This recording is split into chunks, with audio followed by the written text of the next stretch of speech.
Oke, ya bismillahirrahmanirrahim. Assalamualaikum warahmatullahi wabarakatuh. Selamat malam ya teman-teman. Jadi, kembali lagi kita untuk pembahasan ini ya persiapan OSP ini ya informatika ya. Ya mungkin kemarin seingatku kita terakhir sudah sampai ini ya apa namanya apa perumpamaan lemari ya dari array ya. Terakhir kita sudah sampai situ. Sekarang kita akan coba lanjutkan ya, lanjutkan ke ya, selanjutnya yakni 2.6 terkait loop dan jenisnya. Oke. Oh ya tadi kan Rehan sempat ini ya nanya di grup terkait soal OSP ya, soal OSP yang nomor 2 itu. Tadi aku udah nyoba untuk ngerjain semaksimal mungkin, tetapi yang aku masih belum nemu ini ya sih kayak jawaban eksaknya. Karena apa ya, tadi itu kalau secara visualisasi ya, aku coba visualisasikan ya. Itu kan dia ini kan jantannya itu kalau nggak salah 13 ya, betinanya itu kalau nggak salah 7, ataupun sebaliknya kan ya. Jantannya 13, betinanya 7 ataupun sebaliknya nggak apa-apa. Pokoknya saya ingatku totalnya adalah 13 dan 7. Nah, ini akan dianggap rapi ini ketika terjadinya seperti ini. Jantan, ini apa, tak singkat ya. JB gini ya, jantan betina atau ketika betina dan juga jantan. Nah, ketika dia jantan betina ataupun betina jantan, dia akan dianggap rapi, gitu kan ya. Jadi perhitungan rapi di sini kan terhitung ketika terjadinya antara 2 bebek gitu kan ya. Nah, karena ada total sebanyak 20 bebek ya. Ini aku coba tuliskan 1 sampai 20 ya. 1, 2, 3, 4, 10.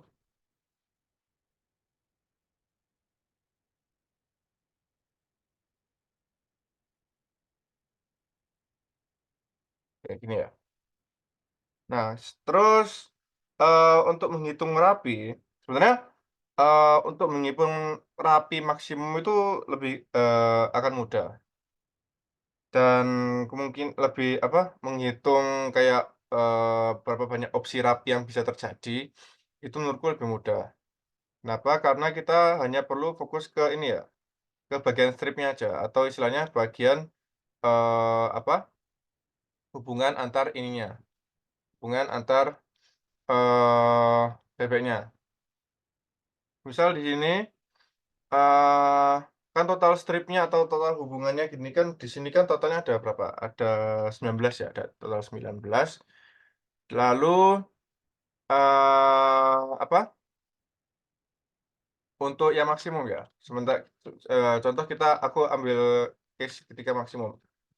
Maksimum, banyaknya kerapian terjadi ini, sebanyak berapa? Nah, kalau menurutku sendiri ini, maksimum di sini bisa tercapai ketika apa namanya, tiap-tiap betina itu, terletak di, apa istilahnya ini ya, antara dua jantan, tetapi dia ini tidak boleh, eee, bertemu dengan kayak gini sih, ini aku visualis di 2, 5, jadi kelipatan 3 ya istilahnya ya.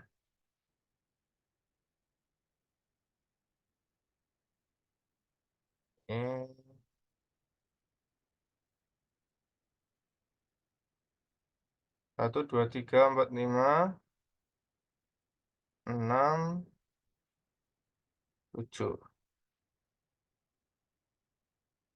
Nah, ketika seperti ini, kita bisa lihat stripnya untuk bagian kanan dan juga kirinya. Sebenarnya ini nggak terlalu ngefek juga sih. Kita tinggal lihat strip yang berhimpitan dengan warna kuningnya. Nah, ini kalau kita hitung ya, ini ada 1, 2, 3, 4, 5, 6, 7, 8, 9, 10, 11, 12, 13. Itu maksimumnya akan terjadi ketika 13. 13 di sini. Nah, Sekarang triknya adalah, ya ini, tadi itu bagaimana caranya kita bisa, apa namanya, mengalokasikan dari 19 ini ya, dari 19 strip di sini, kita bisa menentukan, pertama, kombinasi dari urutan jantan dan betinanya, lalu yang kedua, terkait jumlah, berapa strip yang, atau berapa kerapian dari masing-masingnya itu. Itu yang, aku masih agak ini ya, agak bingung.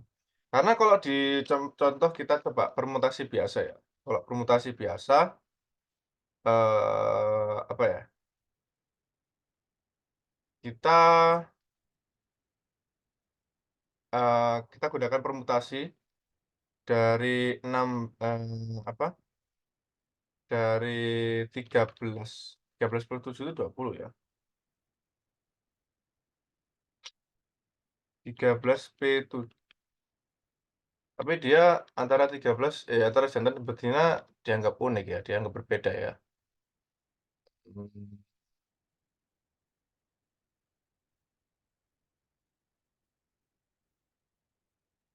mmm, ya ini sih, ini yang jadi apa, eee, yang menurutku lumayan bingung. Mhm, ya itu makanya tadi aku masih stuck di sini, terkait, ininya ya, penyusunan rumusnya mau pakai gimana, itu. Tapi untuk yang OSP ini sebenarnya aku udah, ngerjain semua sih. Tinggal yang nomor 2 sama nomor 3. Nomor 3 ini juga aku masih ragu-ragu, tetapi ada gambarannya secara secara luas, secara utuh. Tapi untuk yang, ini apa, untuk coding-coding yang bagian B ini belum tak kerjain, itu ya. Oke, jadi ya mungkin sebenarnya ini rencananya untuk yang OSP ini aku mau bahas hari Sabtu ya. Jadi kita tunggu hari Sabtu dulu aja ya. Sementara kita akan bahas ini ya, materi-materi yang belum selesai, sekalian kita selesaikan dulu. Oke, itu ya untuk Rayhan ya. Oke, kita lanjut buat Sabtu aja untuk yang itu, untuk yang apa, OSP. Oke, oke, sekarang kita akan lanjut dulu untuk materi. Sekarang kita akan membahas ya, ini adalah loop. Loop, ada yang tahu arti dari kata loop? Kalau yang suka bahasa Inggris, atau mungkin apa ya, nama-nama taman ya, kok di Jawa itu banyak nama-nama taman itu, ada nama loop-nya, nggak tahu kenapa. Kayaknya kalau nggak salah itu apa, promosinya Telkomsel atau apa gitu ya, loop, perulangan ya? Ya, sebenarnya loop ini secara apa ya, secara definisi kata di bahasa Inggris bisa banyak. Ada yang bisa loop itu simpul ya, atau, apa, memutar, atau apa ya, kalau dalam, istilah kalau apa ya, naik pesawat itu ya, naik pesawat kalau kalian pernah dengar loop the loop, itu kan dia pesawatnya, apa, kayak 360 berapa kali gitu ya, itu loop juga. Ya intinya dari loop itu, secara bahasa itu membentuk suatu lingkaran, di mana lingkaran ini dia ini kan, memutar ya, dari awal kalau dari bentuk lingkaran kok kita lihat gini kan ya, itu dari titik awal sampai titik manapun tidak akan ada yang namanya titik sudut. Jadi dia, akan sama rata dan juga akan bisa memutar terus-menerus, tuh.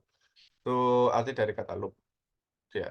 Jadi ya, seperti dari arti katanya, sebenarnya untuk konsep dari loop sendiri itu, ya apa namanya, melakukan pekerjaan yang berulang. Ini kita baca dulu aja ya. Loop atau bahasa Indonesianya putaran ya. Itu kita di mana melakukan suatu fungsi body secara berulang. Oke, isian dari fungsi bodinya ini terserah apa saja, kayak terserah nanti isinya itu apa saja, yang penting intinya adalah, apa yang didefinisikan pada fungsi body tersebut, itu akan diulang-ulang terus-menerus. Mungkin perumpamaannya contoh kasus ini ya, aku coba bikin semacam fungsi baru gini ya, aku melakukan fungsi baru namanya, void jumlah. Jumlah dengan memiliki 2 parameter.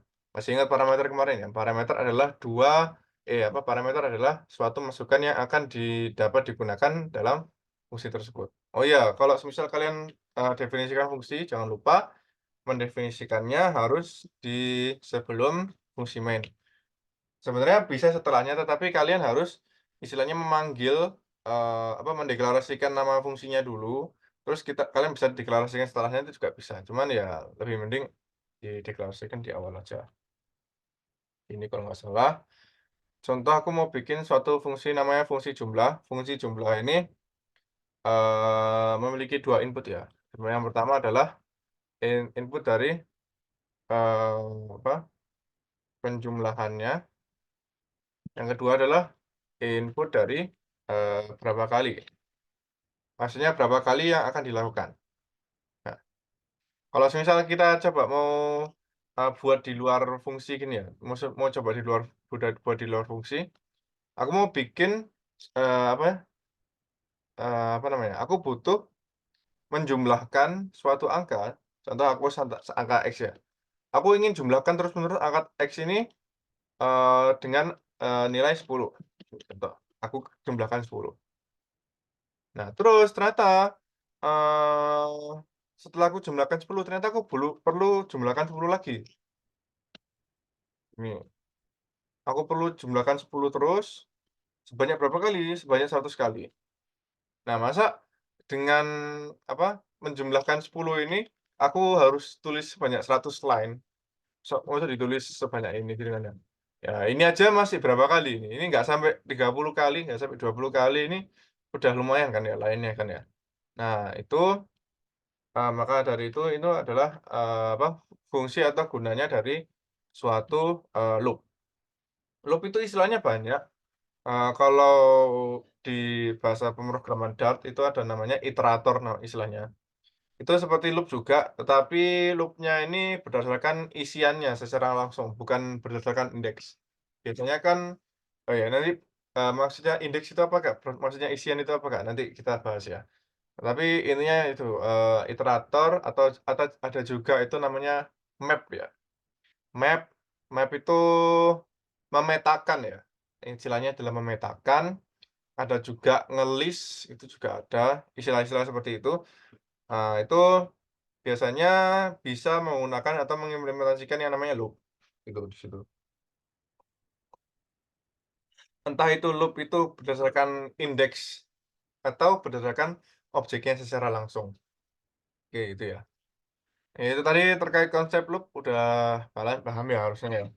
Intinya adalah memudahkan kita agar kita tidak menuliskan, sebanyak 100 kali tadi ya, contoh aku mau bikin sebanyak 100 kali. Nah, loop di sini, penulisannya ada 3 tipe. Ini kalau yang simpel ya, yang simpel ini sebenarnya ada 3 tipe. Yang pertama adalah for loop. For loop itu penulisannya seperti ini, contoh oh ya kita ini dulu ya, for indeks sama dengan 0,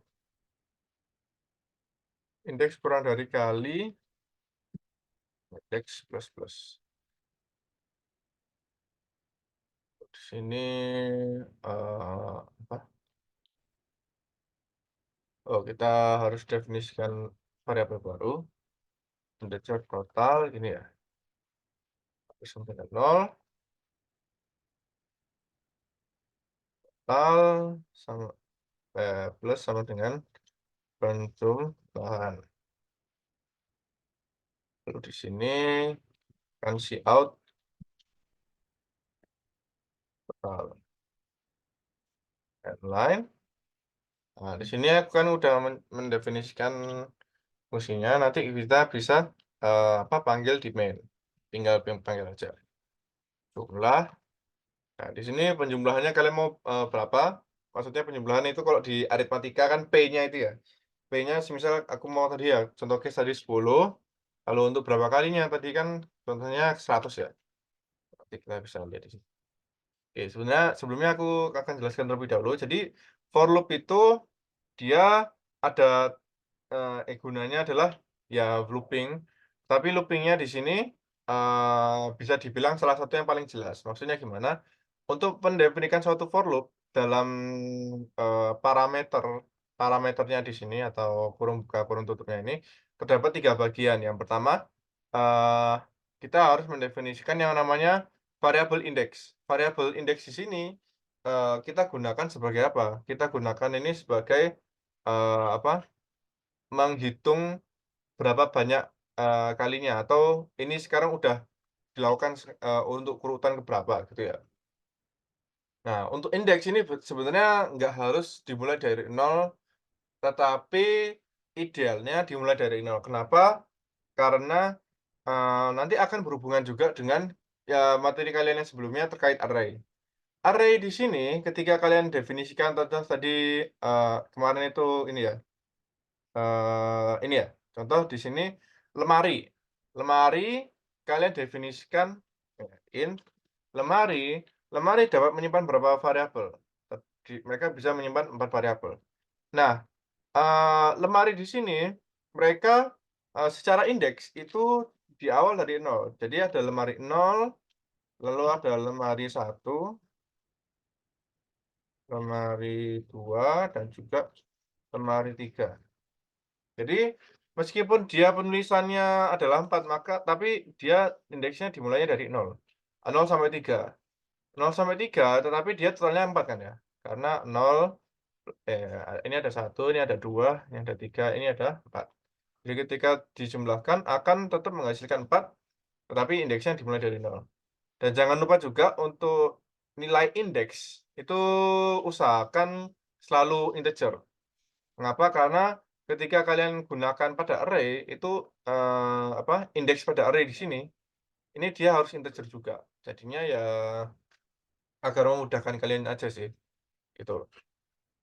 Ya itu makanya, apa, kita biasakan, untuk menggunakan indeks, variabel indeks dan juga nilai awalan yakni nol. Tapi ya tergantung juga dengan soal ya, kalian butuh apa. Itu yang bagian pertama terkait indeks sama dengan nol. Lalu indeks yang bagian kedua adalah batasan dari indeks. Batasan dari indeks, maksudnya ini adalah kalian ini mau melakukan looping ini sebanyak berapa kali sih? Sampai berapa kali? Nah, kalau karena di sini, aku definisikan fungsi jumlah dengan batasan kali, di mana kali ini adalah, oh ini aku mau melakukan penjumlahan sebanyak 100 kali, maka batasan dari indeks adalah lebih kecil dari 100. Kenapa kok lebih kecil dari, bukan lebih kecil sama dengan? Karena tadi indeksnya dimulai dari nol. Jadi 0 sampai 99 itu ada 100 ya, ada 100 buah. Lalu bagian ketiga adalah, apa, interval atau lompatannya, atau ya apa, interval pada indeksnya. Jadi ketika, apa, satu kali body ini dijalankan, maka apa yang akan dilakukan pada for loop? Ketika satu body ini dijalankan ternyata nanti kalian akan bisa menambahkan indeksnya. Indeksnya bisa kalian jumlahkan ke atas. Ya, apa namanya, pastikan bahwasanya ketika kalian ingin batasannya ini adalah contoh bilangan yang lebih besar daripada batasan apa, daripada apa, deklarasi, maka ya intervalnya ya harus positif. Kalau semisal intervalnya kalian buat negatif, maka, looping ini, perulangan ini tidak akan selesai, tidak akan selesai. Dan ya kalau mau dicoba ya bisa aja sih, ini tak coba ya.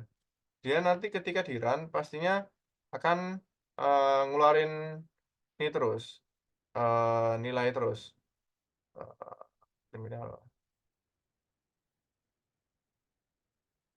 Loh, kok nggak ada ya?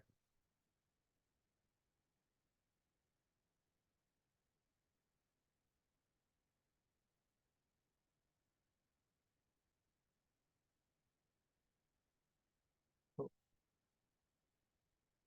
oh, harusnya ini sih, dia, berkurang sih. Ya ataupun coba ini ketika aku jumlahkan, apa, si indeks ini batasannya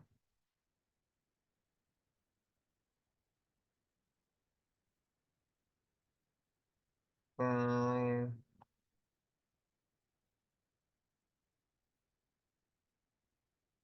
Waduh nih.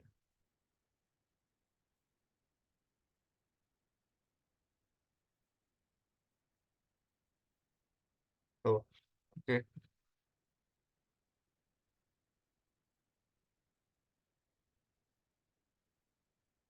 Nah ini, kalau semisal seperti ini kan normalnya ya?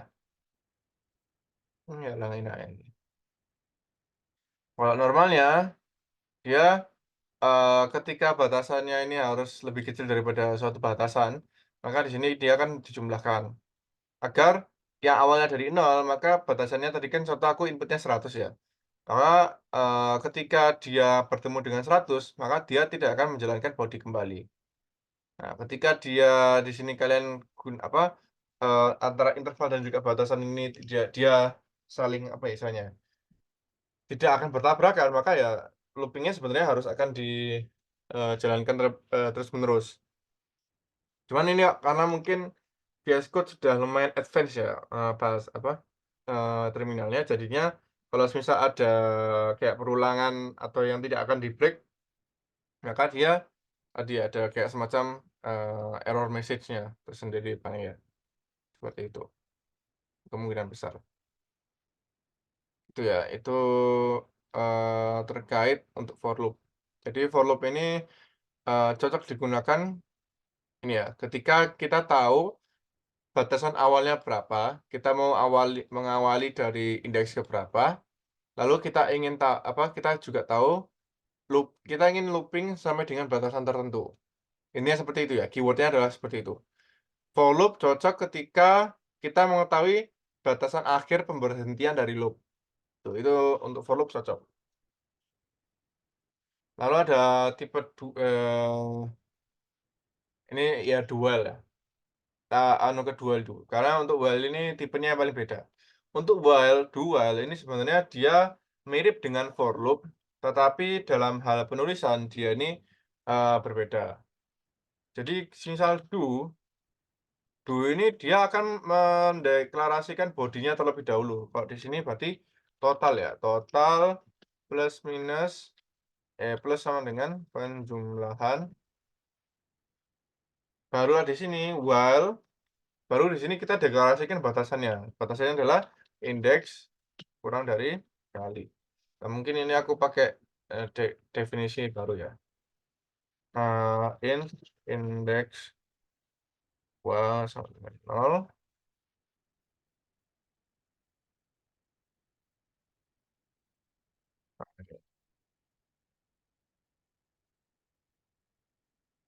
Dual, terus kita coba, eee, ini aku bikin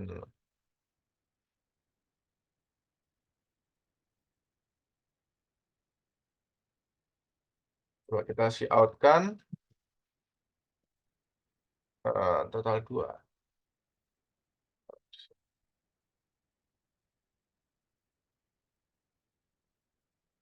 Oh, oke, taruh di bawah.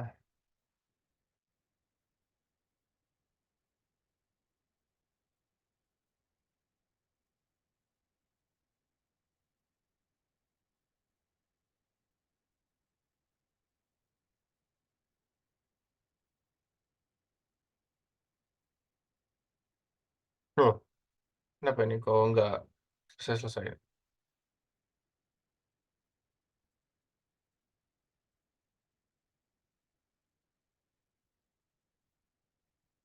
Hmm, ya ini mungkin karena terkait dualnya ya. Saya coba lihat contohnya sih. Du ya bener loh. Oh, ini nggak tak tambahin. Total 2 indeks indeks 2 plus plus. Jadi untuk dual, itu kalau di for loop kan dia intervalnya itu kita definisikan di mana, di parameternya kan ya, di parameter sini. Untuk dual, ini untuk intervalnya kalian harus definisikan di dalam, ini body, di dalam bagian yang do-nya itu ya. Harus kalian didefinisikan di situ, dijadikan satu seperti body. Lalu untuk batasannya, batasan dari dual, didefinisikan di parameter pada while. Lalu untuk deklarasi indeks, ini dia harus dideklarasikan di luar. Jadi tidak bisa kalian deklarasikan di body. Kenapa kok tidak bisa kalian deklarasikan di body? Karena ketika kalian deklarasikan di body, contoh kayak gini ya, int indeks 2 sama dengan 0. Terus ini aku komen ya. Ketika aku komen, maka yang pertama yang bisa kita lihat di sini adalah warnanya ini berubah ya. Warna indeks 2 di sini berubah karena kenapa? Karena eee, variabel ini variabel yang ada di while ini dia tidak bisa diakses. Karena dia dideklarasikannya ini di dalam body yang ada di sini. Ketika kalian deklarasikan body yang ada di sini, kalian tidak bisa akses dari yang bagian atasnya, gitu. Jadi kalian harus bisa kalian harus deklarasikan di, yang selevel ya, yang selevel. Kalau yang di bagian atas sini kan dia kan selevel nih, antara while dan juga yang total indeks 2-nya dia akan selevel, gitu. Lalu masalah yang akan terjadi kedua adalah, selain dia nggak bisa diakses oleh while, ada juga nanti looping yang, infinity. Kenapa kok infinity? Karena setiap kali body ini dipanggil, dia akan mendeklarasikan nilai indeks baru, ya kan? Dia akan mendeklarasikan indeks baru. Meskipun, semisal oke, total 2 akan dijumlahkan, lalu indeks 2-nya akan ditambahkan. Yang awalnya 0 jadi 1. Nah, nanti ketika akan dipanggil lagi bodinya, maka dia akan mendeklarasikan nilai baru dari indeks 2, yakni sama dengan 0. Nah, dari 0 ke 1, terus balik lagi ke 0, ke 1, 0 ke 1, 0 ke 1, dan seterusnya. Di mana semisal di sini batasannya adalah 100, ya kan nggak akan bisa. Nggak akan bisa ketemu 100 kalau semisal nilainya dia, eee, mbo kembali kembali terus dari 0 ke 1 dan seterusnya gitu ya. Ngilangin komen ya. Oke. Ya, ini sekarang kita coba nge-print, bandingkan nilai dari total biasa dan juga total 2. Harusnya, nilainya itu sama dari keduanya. Eee, oh ya,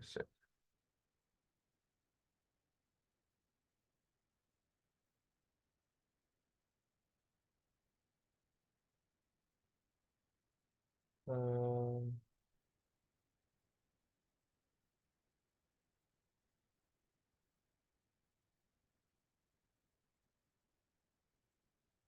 ini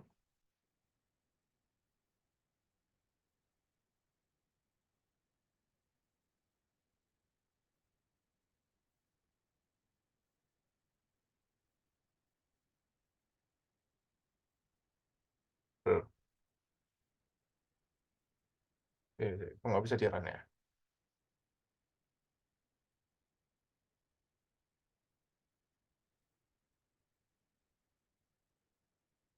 Coba save dulu, kita coba buka lagi. Tadi tes 3 ya? Oh ya ini.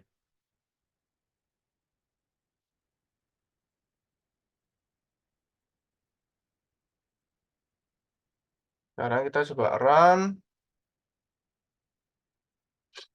harusnya nah ini nilainya dari antara keduanya adalah sama. Oh ya ini nggak ada spasinya ya? Kita kasih spasi.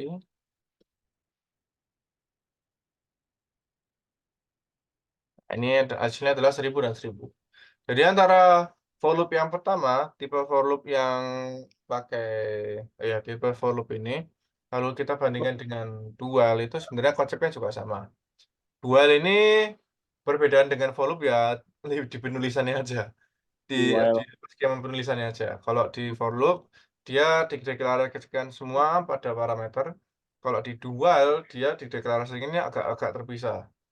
Ini Adakah program untuk di saat deklarasi indeks 0 harus di luar, terus penjumlahan interval ada di dalam, di dalam. Lalu untuk batasannya, indeks kurang dari kali akan barulah dia dituliskan di parameter pada while-nya itu. Yaitu tipe yang kedua ya. Tipe yang kedua, ini juga. Gue malah sekarang masih belum bisa jawab kayak gitu. Karena emang harus kayak kayak akan bahasa coding, Halo, bukan kenapa? berarti bahasa coding, Halo? ya Kak? Ya, tadi nanya ya? Sorry. Loh, oke, tak kira tadi tanya ya? Oh, oke. Oke, aku lanjut ya? Oke, ya jadi tadi ya, terkait loop dan juga, for loop, itu bedanya ada di situ aja. Lalu kita coba untuk tipe yang terakhir ya. Tipe yang terakhir, sebenarnya ada beberapa tipe lagi, tetapi yang mungkin secara kegunaan paling, apa ya, paling bisa kalian gunakan itu sebenarnya untuk poin satu ataupun, yang A ataupun yang B. Kalau kalian mau pakai volume nggak apa-apa, mau pakai while juga nggak apa-apa. While ini ya kalau kalian nggak suka penulisannya volume ya pakai while juga nggak apa-apa. Antara 3 itu aja. Ini ya, oke oke, lihat ini dulu. Oke, sekarang untuk while. While ini, merupakan tipe looping yang di mana dia cocok ketika kalian tidak tahu, batasan dari, looping kalian. Maksudnya kalian tidak tahu mau dilakukan looping sebanyak berapa kali, gitu. Jadi jadi contoh, mungkin salah satu contohnya ketika kalian ingin, melakukan yang namanya mencari bilangan Fibonacci ke berapa ya, kalau bilangan Fibonacci ke 1000, itu lumayan gampang sih, tapi lebih ke kayak ngecek apakah bilangan, terkait, bilangan tertentu adalah Fibonacci, itu bisa juga pakai loop do while ataupun apalagi ya, eee, ya kok do while, apa, pakai while. Mungkin contoh ini apa ya, contoh implementasinya kok di ini ya, while sebenarnya kalau untuk while kalau mau kalian implementasikan, eee, apa, mirip dengan for loop juga nggak apa-apa sebenarnya ya. Cuman aku lebih afdol kok bahwasanya while ini digunakan untuk, apa, kalian melakukan looping tetapi kalian tidak tahu batasannya sampai berapa. Maksudnya sampai berapa kali putaran looping. Contoh ya, contoh, eee, apa istilahnya ya, full X tuh. While X sini, maka isinya adalah kita mau, eee, apa ya, nge-print atau apa ya istilahnya.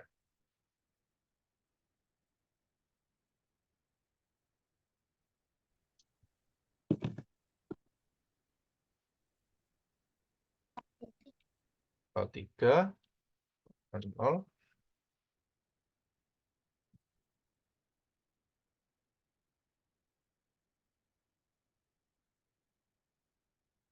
kalau total 3, eee, kita akan jumlahkan. Lalu ketika if total 3, bisa dibagi itu berarti kita menggunakan persen itu juga bisa. Bisa dibagi dengan nilai dari kali, ini hasilnya adalah 0, maka dia akan cout total 3 dan lain, lalu dia akan break. Nah, ini mungkin bisa dilihat dari sini ya. Jadi ini untuk, salah satu bentuk untuk while ini ya, while yang tidak apa, dia ini tidak akan selesai.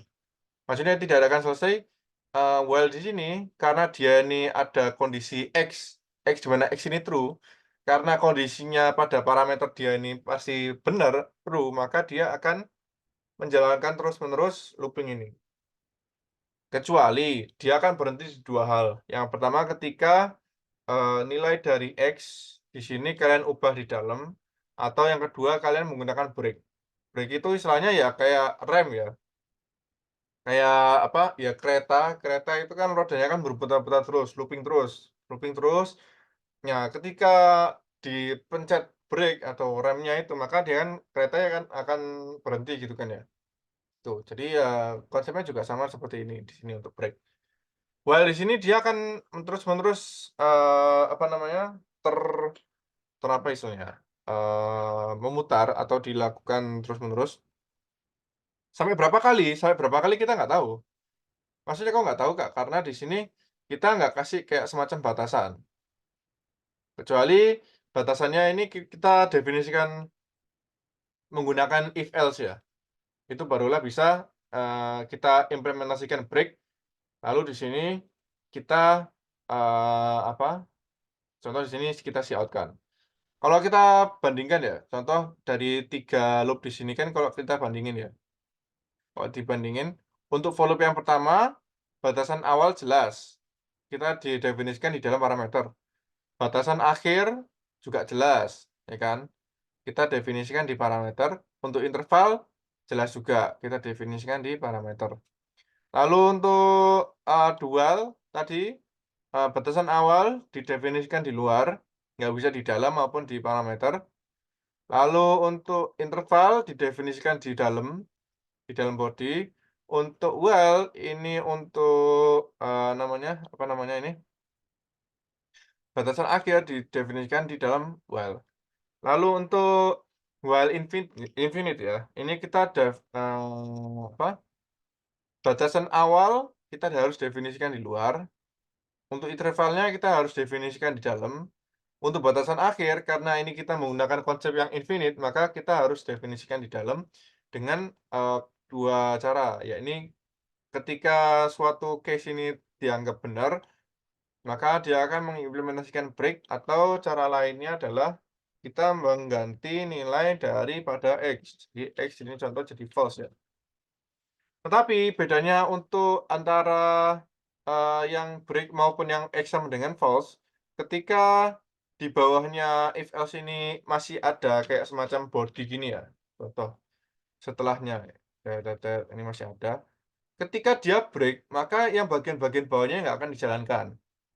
Itu. Jadi untuk ketika ini break di sini, yang bagian-bagian bawahnya ini nggak akan dijalankan. Jadi benar-benar kayak rem lah, apa istilahnya, kalau di mobil itu kan rem rem apa gitu ya, yang di tengah itu ya, itulah rem itu. Nah, kalau, ketika mengganti nilai pada parameter, di sini X sama dengan false, maka untuk batas apa, body yang ada di bawahnya sini, kalian tuliskan apa saja di bawahnya sini, masih tetap akan dijalankan. Dia akan masih tetap akan dijalankan. Dia akan ngecek nilai dari X di sini, baru dia akan cek ketika satu kali putaran ini selesai, baru dia cek, apakah ini X masih benar-benar true, masih benar-benar true di sini. Ketika masih sama dengan true, maka dia akan, apa, ngulangin lagi. Ketika dia false, barulah dia stop, gitu. Gitu ya, itu, 2 perbedaannya di sini. Terus, apa namanya, kalau mau kalian gunakan while dengan konsep yang sama seperti dual ya juga bisa. Tulisannya itu seperti ini.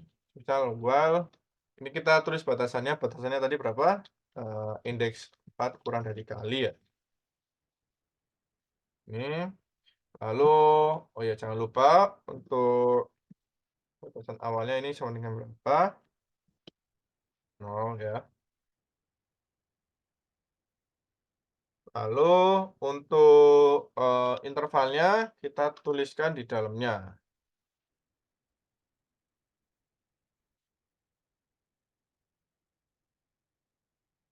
Mmm, ini total 4 plus sama dengan penjumlahan, lalu di sini indeks 4 plus plus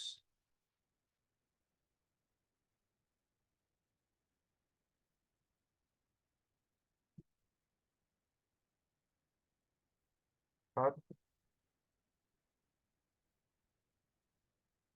mau indeks, tipe indeks 4, total 4 ya,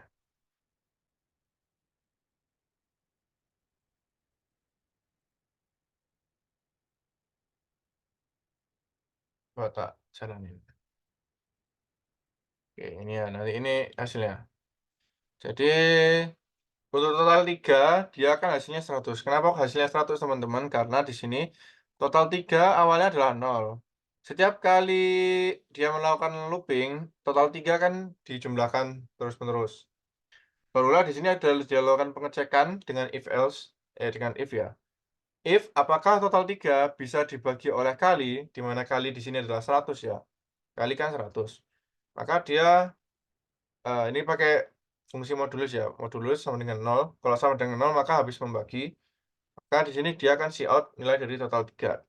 Nah, nilai nilai terkecil yang dapat dibagi oleh 100 ya, 100 sendiri kan ya. Berarti ya makanya total 3 nilainya adalah 100. Ketika nilainya adalah 100 maka dia akan nge-break di sini. Akan melakukan, operasi break. Lalu untuk penggunaan while yang mirip sama for loop ya, yang mirip sama for loop dengan juga dual ini seperti ini bentuknya. Untuk batasan awal kita definisikan di luar ya, di bagian luar. Lalu untuk batasan untuk penyimpanan data di total 4, terus kita definisikan while indeks 4 kurang dari kali, indeks 4 ini di sini adalah batasan akhirnya, mau sampai berapa. Lalu di sini penjumlahannya, lalu di sini adalah intervalnya, apa, interval dari masing-masing indeksnya, tuh. Nah, totalnya nanti dia akan sama 1000, 1000, dan 1000, gitu ya. Atau total 1, 2, dan juga 4 ini sama semua, tuh. Mungkin, aku kasih contoh lain ya, ada nggak ya? Aku ada Fibonacci,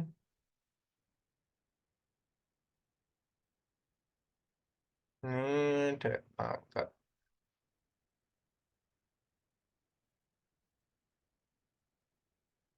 ini ada batasnya,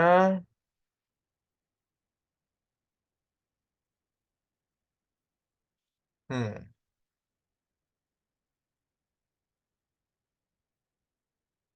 ini ada batasnya juga, ini pakai huruf. Ya, tapi memang kebanyakan untuk case-nya ya pakai for loop ya, untuk looping. Kadangkala kalau semisal kalian pikir bahwasanya, "Waduh Kak, aku nggak tahu ini looping-nya mau dilakukan sampai berapa kali," barulah kita bisa menggunakan while tadi ya. While ini bisa secara nggak langsung bisa diimplementasikan, gitu. Itu ya, itu terkait looping ya. Ya, untuk looping yang 3 tipe ini ada yang mau ditanyakan teman-teman?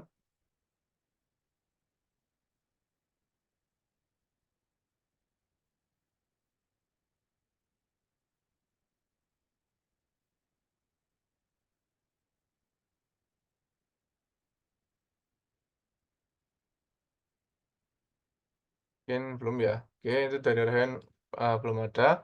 Untuk yang lain dari Isa, Torik, dan juga Reistu Aul ya. Ini baru ya. Sebelumnya belum pernah join ya. Ini belum ada teman-teman.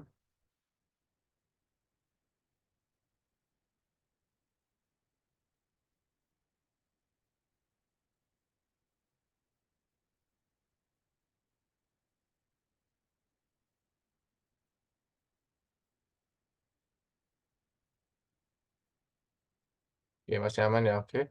Oke, aku lanjut ya. Sekarang tadi kita kan udah ketemu, kita sudah coba-coba untuk looping ya. Looping itu berulang.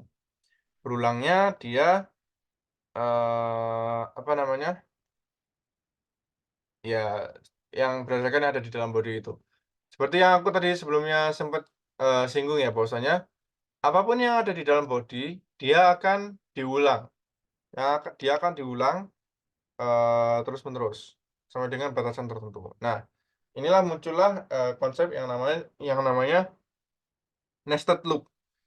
Nested ya, istilah nested atau bersarang ya, itu jadinya, secara visualisasi gitu, eee, ya coba hapus saja ya yang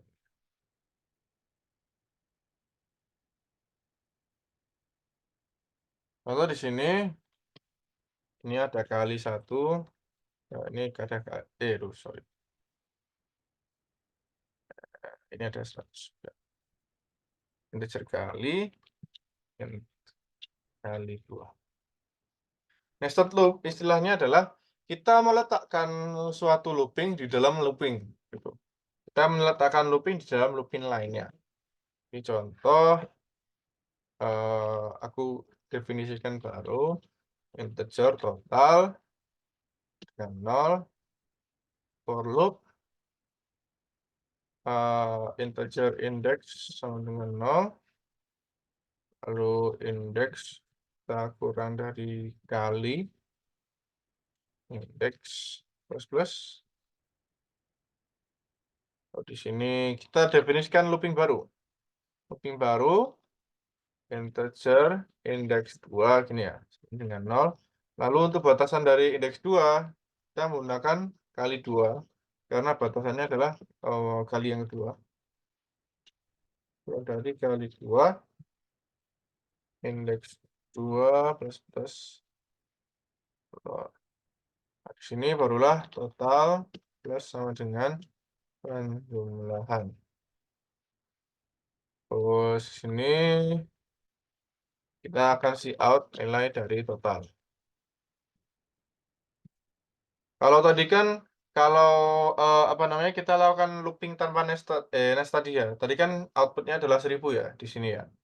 Kita akan coba ketika kita memasukkan, looping yang nested.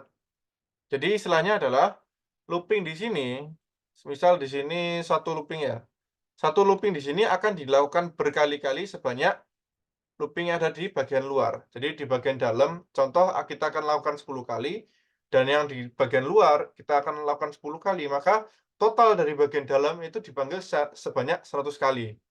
Kok bisa 100, Kak? Karena ya yang ada di dalam ini dia dipanggilnya sebanyak 10, di luar dia dipanggilnya sebanyak 10, maka 10 kali 10 adalah 100. Nah, kayak di sini ya, kalau apa, nilai awalnya tadi kan adalah 1000 ya, 1000. Kalau semisal itu 1000 ini sekali dilakukannya di sini, itu nanti akan menghasilkan nilai 1000. Nah, kalau kita panggil sebanyak 100 kali dari luar, maka 100 kali 1000 hasilnya adalah 100.000. Ini kita coba lihat ya hasilnya ya. Oh, kenapa ini?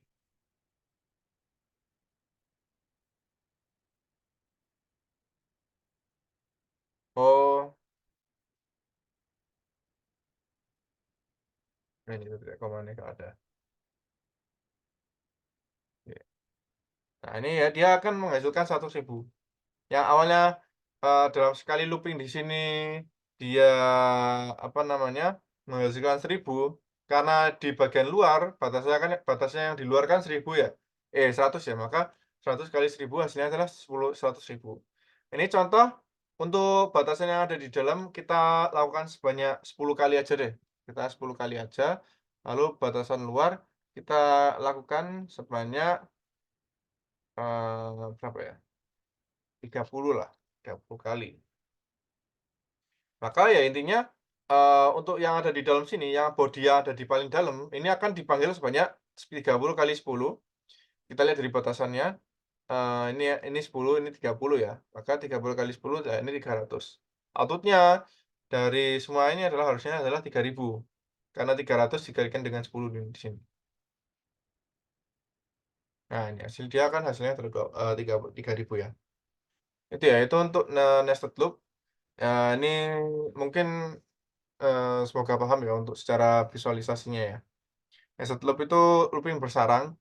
Konsepnya hampir sama juga seperti, if else, nested if, nested if ya. Nested if dan juga nested loop, itu memiliki konsep yang sama. Konsepnya adalah nested atau bersarang, suatu loop atau suatu, kondisi if dia apa ya istilahnya, bersarang di punyanya orang lain, punyanya loop lain, punyanya if yang lain gitu. Itu konsep dari NES ya. Jadi contoh kayak kalau di dalam kandang ayam gitu ya, kandang ayam yang besar ternyata di dalamnya ada, kayak kandang-kandang ayam lebih kecil gitu ya.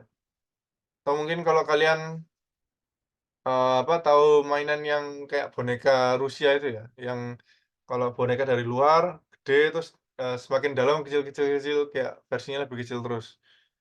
Itu juga konsepnya seperti itu. Ini secara tabel visualisasi secara tabel ya.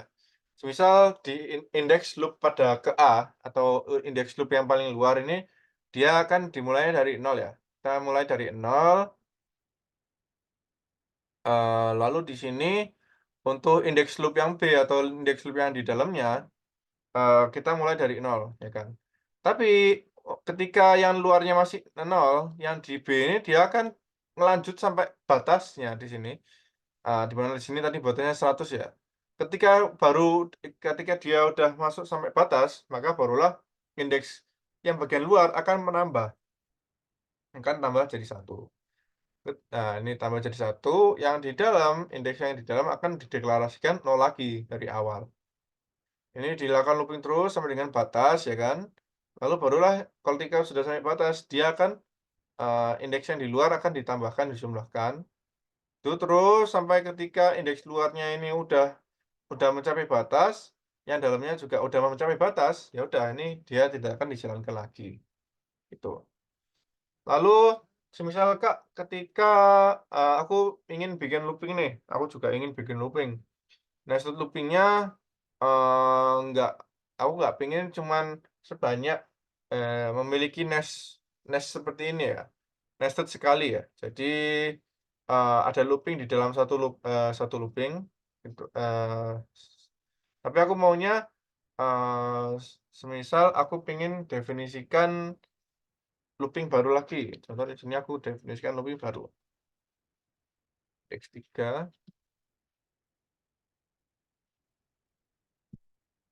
integer, X, X3, 0, X3 kurang dari kali,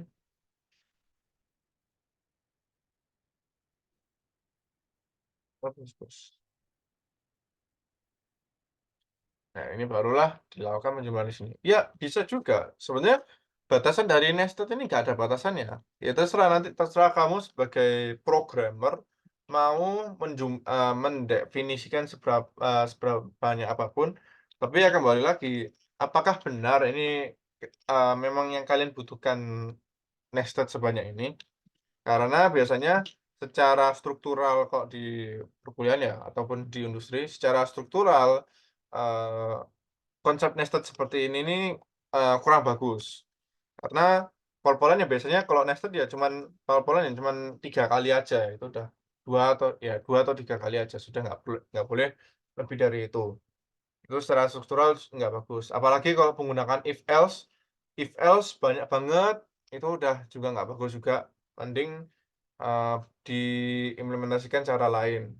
Agar ya sebagai yang melihat ini nggak bingung-bingung gitu ya, dan kalian sebagai programmer juga nggak perlu ini, kayak membuang waktu dan membuang tenaga yang banyak untuk menuliskan line code yang banyak, tapi hasilnya ya cuman gitu aja,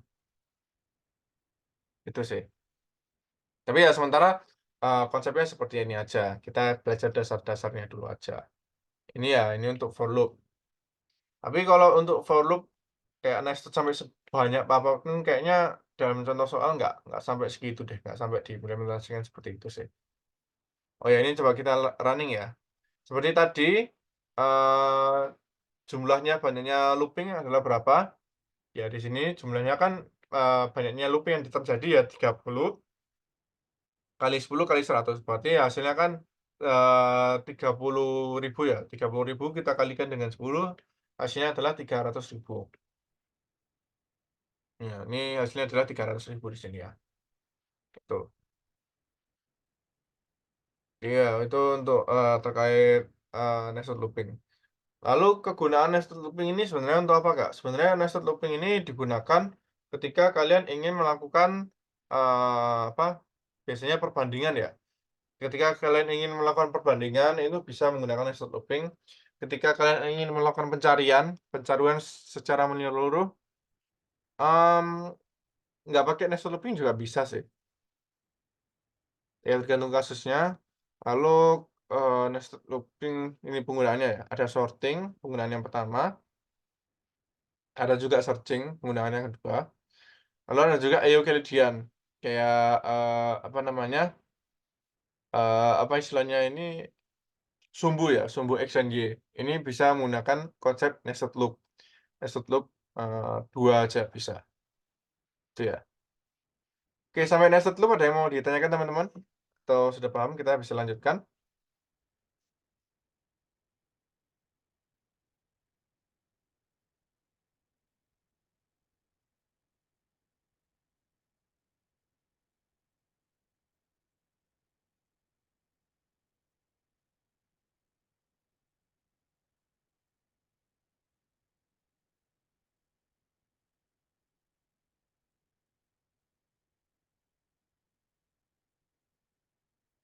Oke, paham Kak? Oke, lanjut dulu ya. Oke, Kak, aku lanjut.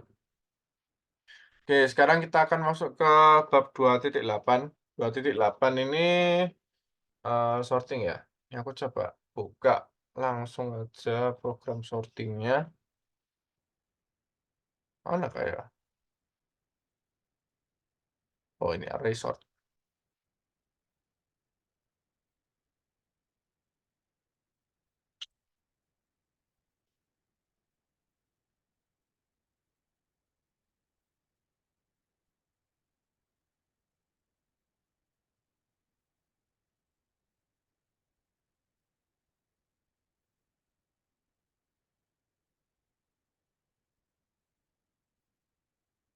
Ini ya. Ye, sorting. Jadi sorting, ya sama seperti namanya ya, sort. Sort itu artinya adalah urut. Sorted itu terurut. Sort artinya adalah kita mengurutkan, sorting yang kita mengurutkan. Mengurutkan apa, Kak? Mengurutkan sejumlah data. Datanya apa terserah dari kalian. Apakah kalian ingin mengurutkan data string, data integer, apapun itu terserah, yang penting data tersebut bisa kalian bandingkan. Bandingkan antara satu data dengan data lain, mana yang lebih besar, mana yang lebih kecil. Ketika bisa dibandingkan seperti itu, maka kita bisa melakukan yang namanya sorting itu tadi. Oke, itu ya sorting ya. Jadi sorting di sini kita mengimplementasikan konsep dari, yang namanya nested loop tadi. Kenapa kok bisa dengan sorting kita bisa mengimplementasikan, konsep nested loop? Karena sorting itu sebenarnya seperti ini sih, logikanya ya. Jadi ini untuk sorting biasa ya. Jadi sebenarnya sorting ini algoritmanya ada banyak, banyak tipenya. Ada bubble sort, ada selection sort, sort itu banyak kalau kalian search di internet ya. Bisa kalian, ketik aja di Google, tipe-tipe sorting itu wah banyak banget kalau kalian mau implementasikan. Tetapi, untuk kebutuhan kita di, OSN T, informatika, kita hanya perlu mengetahui tipe sort yang simpel aja, tipe sort yang simpel, tuh. Oke, jadi kita kembali tadi ya ke alasan kenapa kok nested loop ini digunakan dalam sorting. Jadi untuk, logikanya dari sorting yang, simpel itu seperti ini. Contoh, aku punya berapa data ya, aku punya 3 data deh. Ada angka 5, angka 100, dan angka, 33 gini ya. Di sini aku ingin lakukan yang namanya sorting secara ascending. Maksudnya sorting secara ascending adalah sorting di mana nilai indeks pertama ini dia akan pasti yang paling kecil, ya. Akan paling kecil daripada, indeks selanjutnya, gitu. Gitu ya, oke. Kalau descending itu kebalikannya.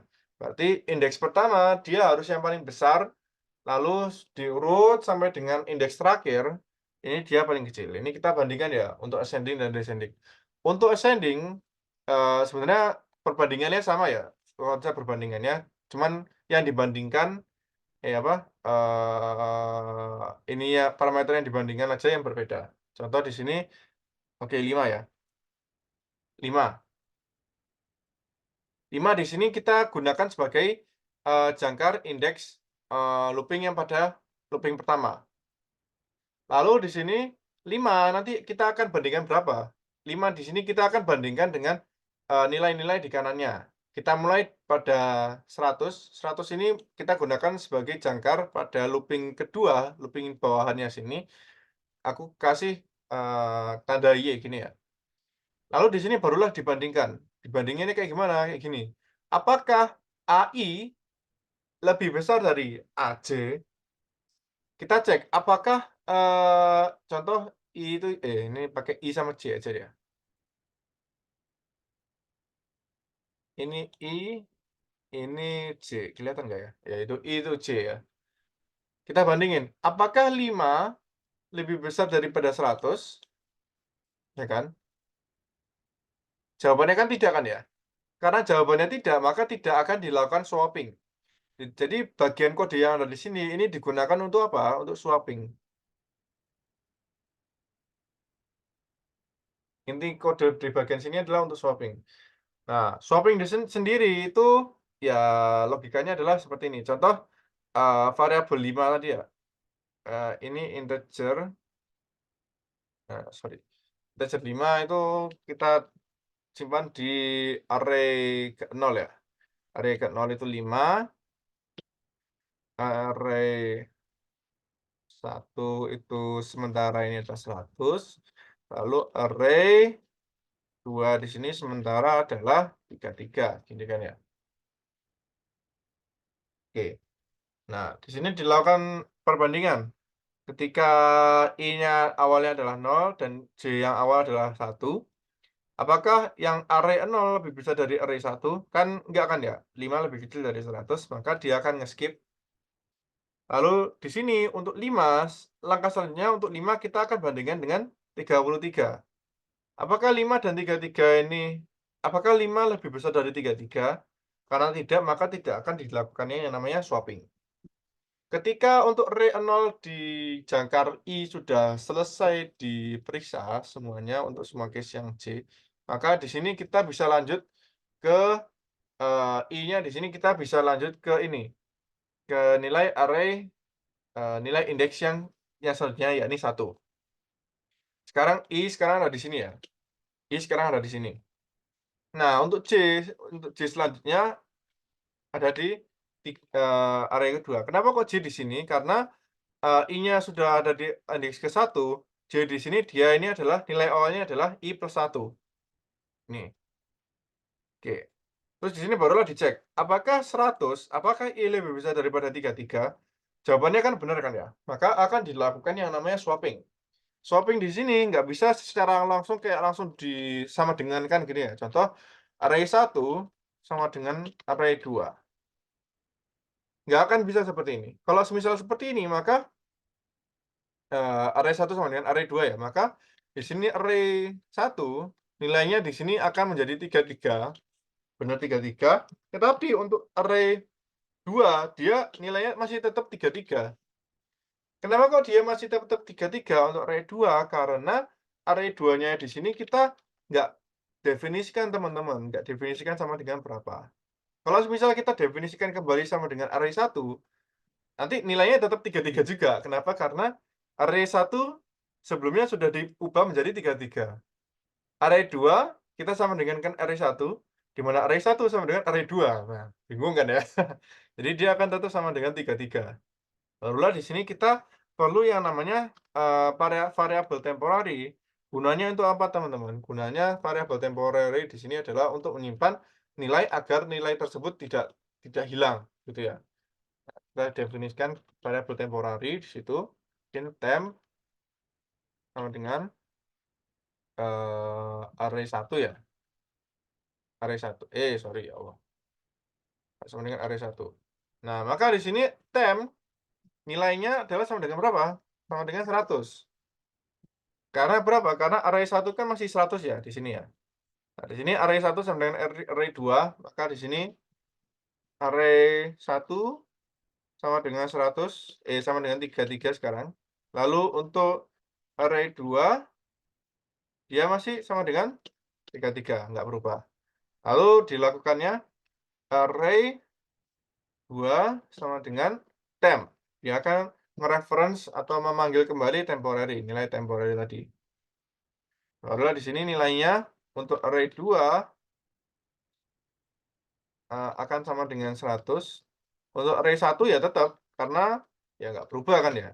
Dia nggak memanggil atau mengubah kembali nilainya, itu. Nah, itu ya untuk konsep swapping. Jadi ketika, dia akan melakukan pengecekan seperti itu ya. Jadi, eee, awalnya dari 0, 0 kita bandingkan dengan 1, sesuai nggak sama di sini, parameternya? Oh, nggak sesuai, maka ya udah nggak ditukar. Terus 0 kita bandingkan dengan 2, 0 sama 2 sesuai apa enggak sama parameter untuk swapping? Nggak sesuai, ya udah nggak usah di-swap. Karena di sini 0 sudah mencapai maksimumnya 2 ya pembandingannya, maka kita lanjut ke untuk yang 1. 1 kita bandingkan dengan yang setelahnya, yakni 2.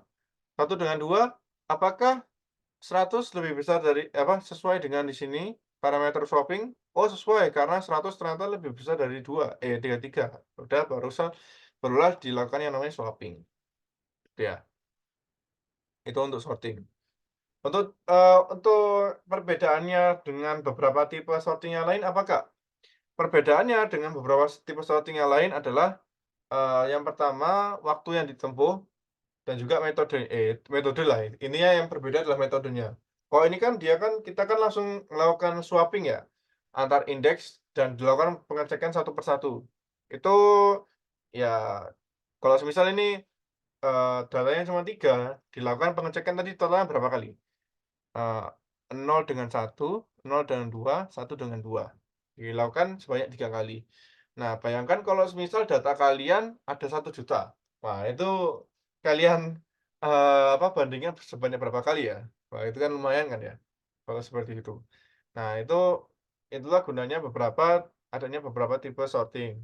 Ada yang namanya bubble sort, selection sort gitu ya. Seingatku untuk yang bubble sort ini dia sortingnya berdasarkan segmentasi bubble. Segmentasi bubble itu ya bubble ya, apa namanya, bubble itu ya? Balon ya? Eh, apa ya bubble itu ya? Gelembung gelembung, menggelembungkan data, terus di-sorting gitu. Karena metodenya beda, itu nanti kecepatan dari sortingnya juga beda. Eee, ya meskipun nggak signifikan ya biasanya antara satu tipe dengan tipe yang lain, tapi kalau sorting manual seperti ini dia tipenya waktu tempuhnya dia akan yang paling rendah. Meskipun dia yang paling rendah, tetapi ya secara penghafalan penulisan di coding ini yang paling mudah, gitu sih. Ya gitu. Ya agar memudahkan kalian, kalian hanya perlu pelajari sorting yang ini aja, nggak usah sampai yang, bertubi-tubi tipe-tipe sorting yang lainnya, gitu ya. Itu untuk selection sort, ini ada lagi nggak ya? Selection sort, sorting N ya, ini sorting ketika N, sorting akan N ya ketika, looping yang ada di dalam udah selesai, looping yang di luar sudah sampai akhir, udah selesai juga, barulah, sorting-nya udah selesai. Ini aku see out-kan ya karena, agar kita tahu nilainya aja sih, hasil akhirnya berapa, gitu. Ya aku coba jalankan aja ya, semua. Enter size of array, ukuran dari array, contoh aku pengen nilai ada 10 ya. Elemennya apa saja? Ini 1, 2, 3, 4, 5, 6, 7, 8, 9, 10. Nah, array after swapping, dia akan nge-swap. Sebelumnya ini masih amburadul kan ngawur kan ya ini ya penulisannya ya. Nah, setelah di-sorting ternyata ini udah dia karena di sini yang dilakukan perbandingan adalah lebih besar dari, dia akan melakukan ascending, kalau kita balik, dia akan melakukan descending. Kalau misal perbandingannya adalah seperti ini, sorry, seperti ini, dia akan melakukan descending dari besar ke kecil. Itu ya, itu untuk sorting. Nah, lumayan juga sih ini, untuk materi sorting. Jadi memang, implementasi dari nested loop ini lumayan ya luas juga. Maka dari itu nested loop ini lumayan penting, gitu ya.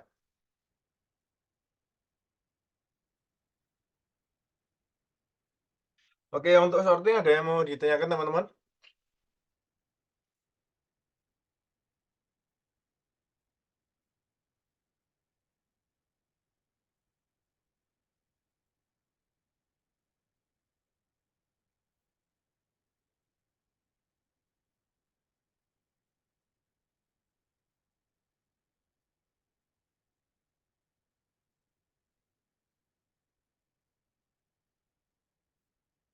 Belum ada Kak? Oke. Ya aku lanjut ya. Oke, untuk nested loop selanjutnya, implementasinya, ini enggak sebenarnya untuk searching ini enggak harus nested loop sih, tapi, bisa juga nested loop. Jadi contoh ya, searching ini logikanya ya hampir sama dengan sorting sebenarnya. Hampir sama dengan sorting. Eee, Sorting ini sorry, sebenarnya kebalikan. Jadi sorting ini, dia ini adalah turunan dari searching. Kenapa kok bisa turunan dari searching, Kak? Karena di sorting sendiri kita kan melakukan perbandingan satu persatu antara semua nilai pada, apa namanya, pada ini ya, pada suatu array ya. Kita lakukan perbandingan satu persatu, ketika perbandingan, apakah ini lebih besar ataupun lebih kecil, tergantung dengan ascending ataupun descending, akan dilakukannya swapping, ya kan? Nah, untuk searching, sebenarnya nggak perlu sampai yang namanya swapping.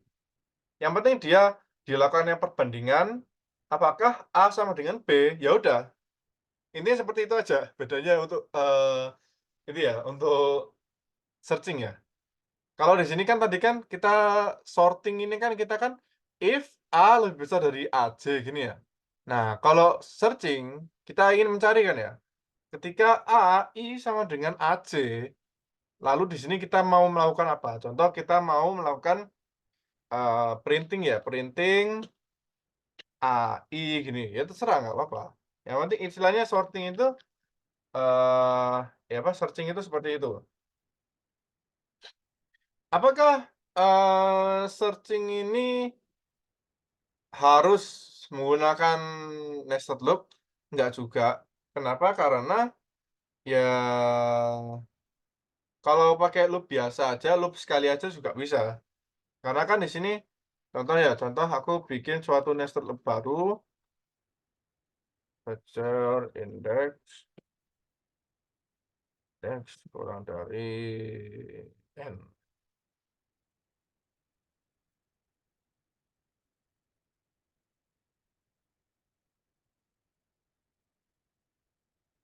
Ya, terus, apa, kita punya nilai yang akan digunakan sebagai jangkar kita, jangkar pacuan kita sebagai pembandingnya. Contoh di sini aku definisikan, pembanding sama dengan 10 gini ya.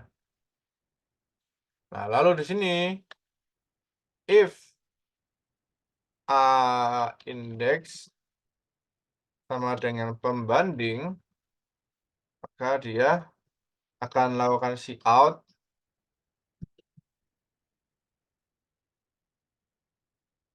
pada yang sama dengan pembanding.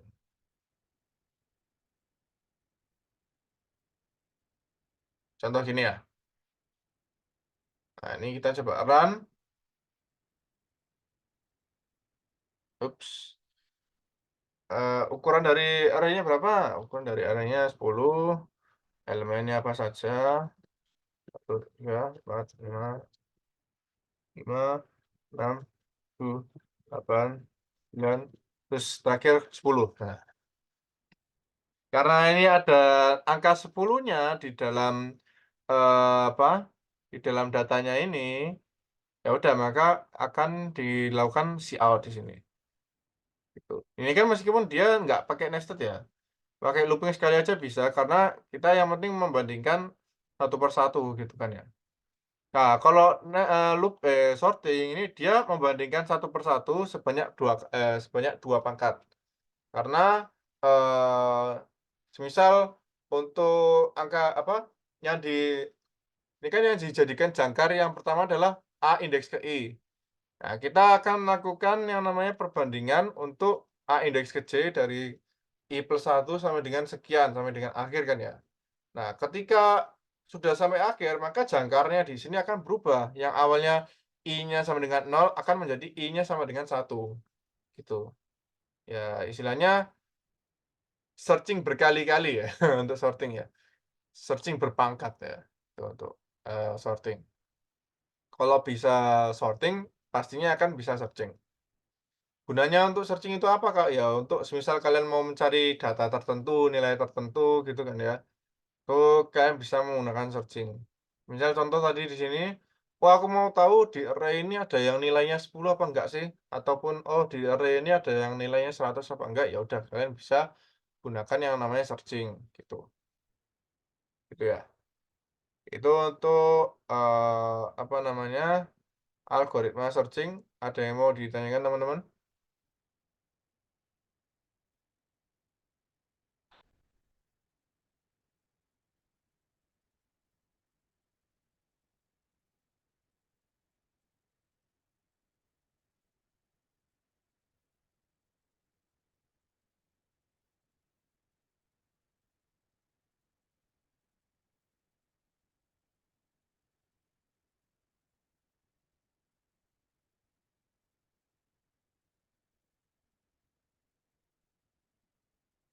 Oke, untuk dari Rehan tidak ada. Untuk teman-teman yang lain, ada yang mau ditanyakan kah?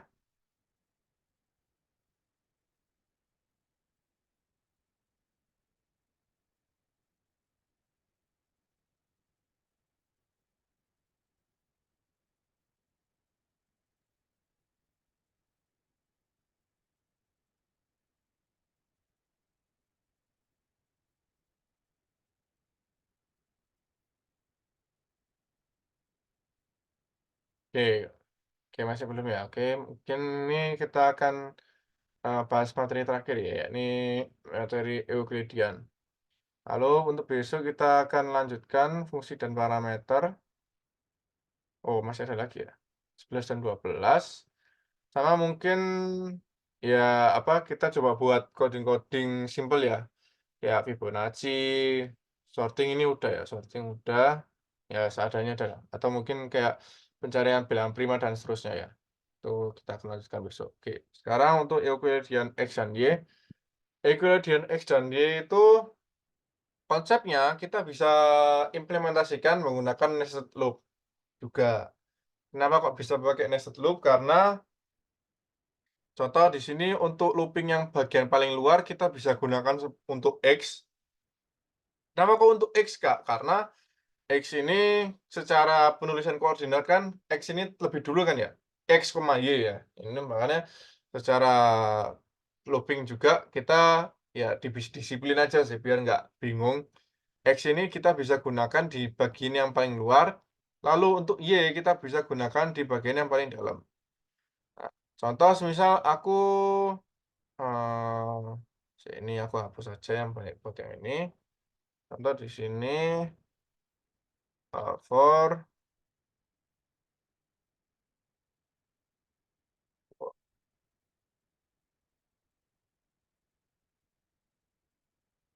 for int, X sama dengan 0. X kurang dari berapa? Batasannya kurang dari N, X plus plus, lalu di sini for integer Y sama dengan 0, Y kurang dari N, Y plus plus.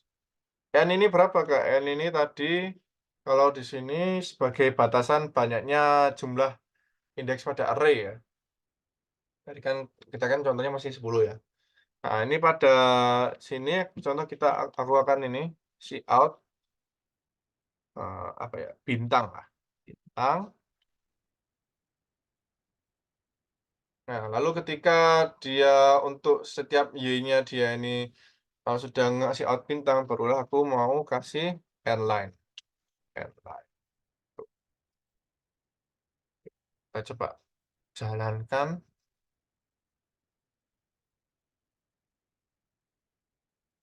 Size of array-nya berapa? 10, 2 ke 4, 6, 7, 10. Nah, ini output-nya adalah bintang. Bintangnya sebanyak berapa, Kak? Bintangnya ya sebanyak X-nya tadi sebanyak berapa? X-nya kan sebanyak N-nya 10 ya, maka, secara X, secara row ini dia ada 10, untuk Y-nya juga ada 10. Karena Y-nya batasannya sampai dengan N, ya ini sama dengan 10. Maka total banyaknya bintang di sini adalah, 100 ya, 10 kali 10 sama dengan 100.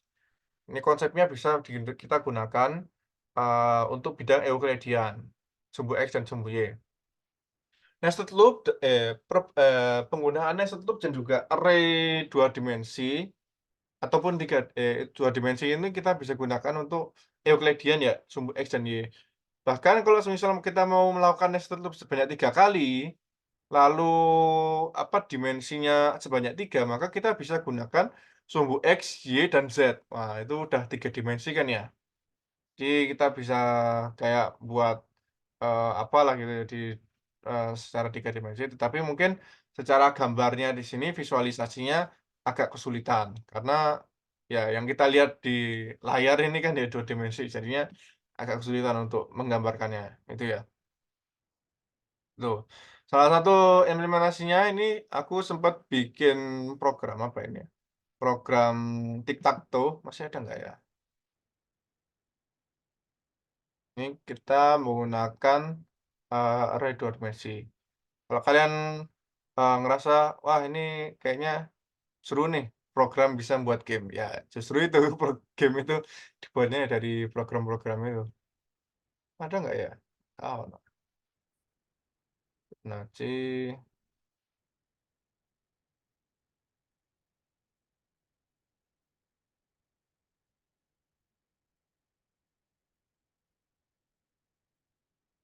Oh, ini.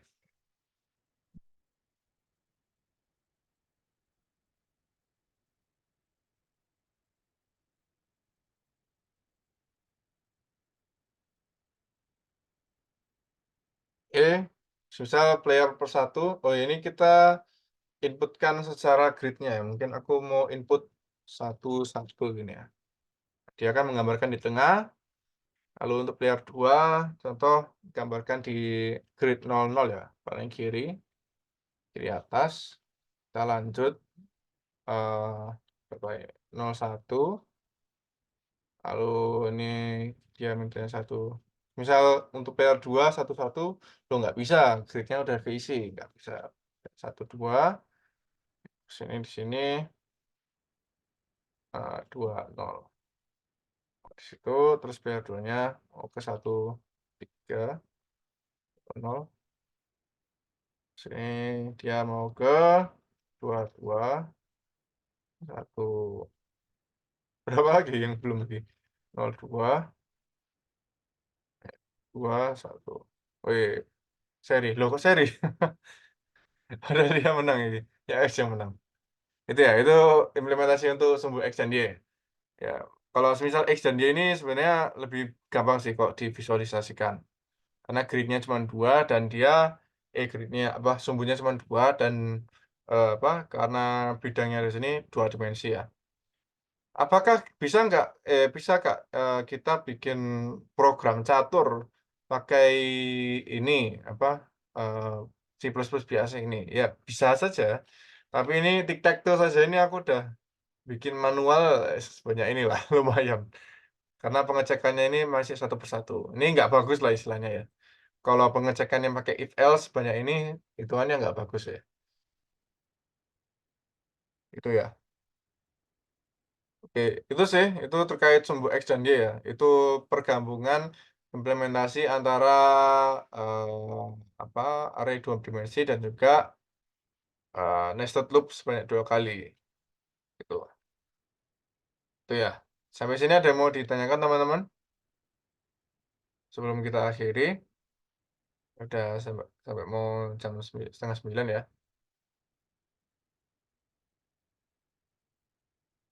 Ya mungkin belum ada ya. Mungkin untuk hari ini aku cukupkan sekian ya, sampai sini.